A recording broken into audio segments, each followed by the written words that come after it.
If you're somebody who has experienced a lot of trauma in your life, you are actually easier to sell to, and you likely are a spender rather than a saver with your money. I'm going to explain the neuroscience behind this and how to actually speak your brain's language so you're not falling into this trap. What happens, and I have a degree in neuroscience, so that's why I know how to explain this.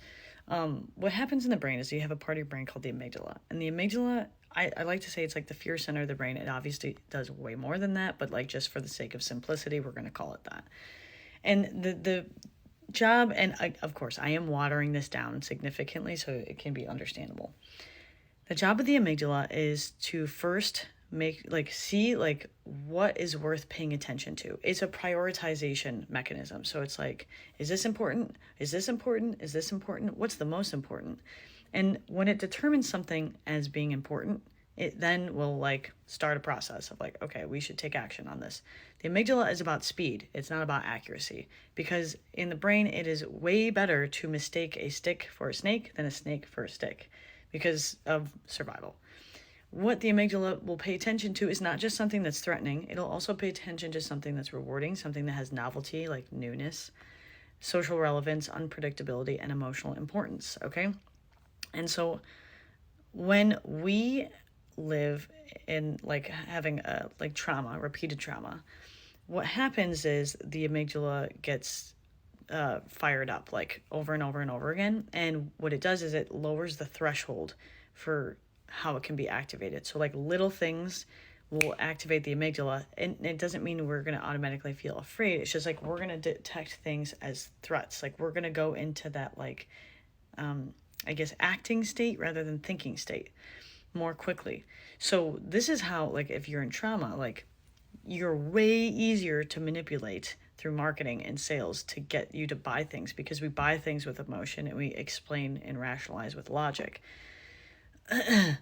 Trauma lowers the threshold for activation of the amygdala in the brain. And so how to get out of this is the best way to get out of this is you have to start involving a part of your brain called the prefrontal cortex.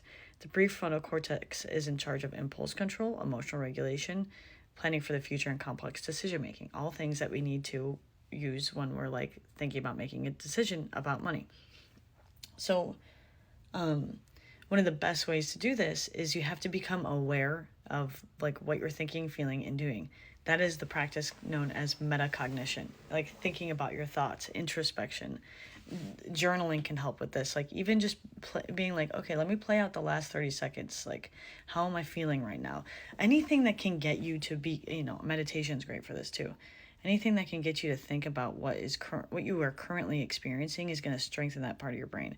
And the more you strengthen that part of your brain, you can think of the amygdala and the prefrontal cortex kind of like in a tug of war. If the amygdala is stronger, it's going to win. It's going to pull you into impulsive, unconscious, predictable, survival mode actions. If you're in the prefrontal cortex, you're going to start being more conscious, more present, more thoughtful. You know what I mean? You're going to take action based on what you want to do, not what you're impulsively being led to through your instincts. And the more you strengthen your prefrontal cortex, think about it. It's like putting marbles in a jar. It's not like an all or nothing thing.